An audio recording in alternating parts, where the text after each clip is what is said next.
আল্লাহ রাসূলকে যে লোক মেনে চলে তাকে আপনার মানা ফরজ, যে আল্লাহ রাসূলকে মানে না তাকে মানা হারাম। এবার আপনার বিবেকের উপরে দিলাম।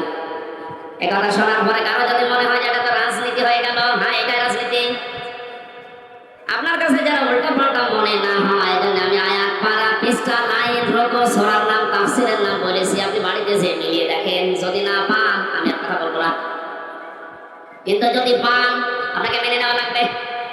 এক কথা বলেন, আপনি নিজে পড়াশোনা করবেন না কোরআন, হামজা এত পড়াশোনা করে বলবে আপনি মানবেন না। কি হয়েছে কি হয়েছে বলেন। আহ্বান জানাচ্ছি আপনার সাথে যেহেতু আখিরাত সম্পর্কিত, এই জন্য আদর্শটা ইয়াসিন বলে আল্লাহ যাকে ডাক দিয়েছে তাকে আপনি মেনে নেবেন বলে আমার বিশ্বাস। নয়তো আপনি এত কষ্ট করে লোক দেখানোর জন্য এসেছেন। আল্লাহ আমাদের মনের অবস্থান যেন পরিবর্তন করে দেন, বলেন আমিন।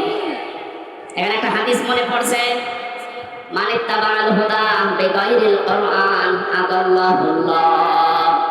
তিরমিজি শরীফের হাদিস।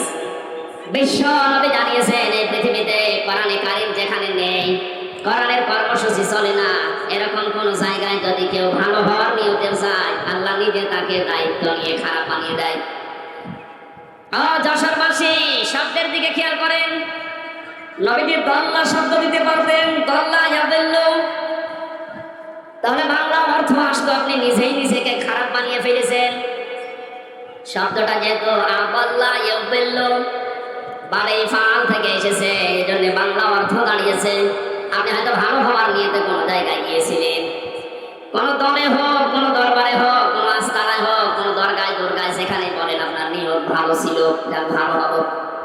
কিন্তু কোরআনে কারীম যদি সেখানে না থাকে, কোরআনের নির্দেশনা কর্মসূচি যদি সেখানে না পাওয়া যায়, আল্লাহ নিজে দায়িত্ব নিচ্ছেন আপনাকে গোমরাহ বানিয়ে দেবে। কত বড় ভয়ঙ্কর শব্দ দেখেছেন, আল্লাহ দায়িত্ব নিচ্ছে।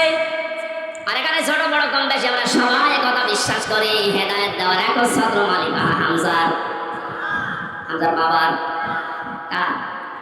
আরো বলেন জোরে, আল্লাহ ছাড়া হেদায়েত কেউ দিতে পারে? তিনি বলছেন আমি তোকে খারাপ বানাবো, যেখানে কোরআন নেই ওখানে যদি ভালো হওয়ার নিয়ে তো তুই যাস। যেহেতু ভালোবাসি আপনাদেরকে, বিভাগে আমার বাড়ি, অন্য বিভাগের লোক সেখানে চাই যাজ্ঞা, আপনারা তো যাবেন জান্নাতে।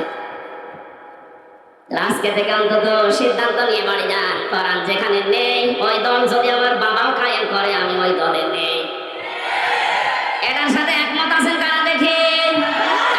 আন্দাজে হাত তুলবেন না, হাত তুলে আবার উল্টিয়ে যাবেন। ঠিক আছে, বসে বসে।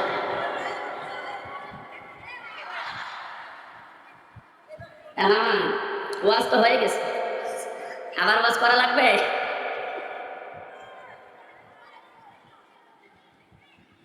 এখানে আমার মনে হয় মাথায় যাদের হালকা মগজ আছে, তার কাটা না, তারা বুঝে ফেলেছে কোরআন যেখানে নেই ওখানে আমি যাব না। তাহলে এই দেশে কোরআন বাদ দিয়ে কোনো দল থাকার কথা বলেন? এটা শুধু আজকে সামিয়ানার নিচে হাত তুলে শেষ না, এটা কিন্তু আল্লাহকে দেখিয়েছেন। কোরআন যে দরবারে নেই ওই দরবারে আমি যাব না, কোরআন সেই দলে নেই ওই দলে আমি থাকবো না। এটা মেনে নিতে পারলে আজকের এই মাহফিল সাকসেস। যে অবস্থা আমরা দেখতে পাচ্ছি, কোরআনে কারিমের দিকে মানুষের ঝোঁক যেভাবে বেড়ে গেছে, ওয়ারাইতান নাসা ইয়াদখুলুনা ফি দীনিল্লাহি আফওয়াজা। আল্লাহ পাক বলেন, হে নবী, যখন আমার সাহায্য আসবে তখন আপনি বিজয় দেখতে পাবেন।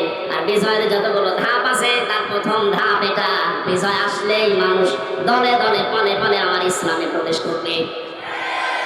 আগস্টের 5 তারিখের পর থেকে আজকের এই সেপ্টেম্বরের 10, 1 মাস 6 দিনের ব্যবধানে বাস্তবতা আমি যেটা দেখতে পাচ্ছি, বিবিসির নিউজ পেয়েছি, ওই 5 তারিখের আগে এদেশে 100 জনের মাত্র 16 জন মানুষ চাইতো যে ইসলামে দেশে কায়েম হোক।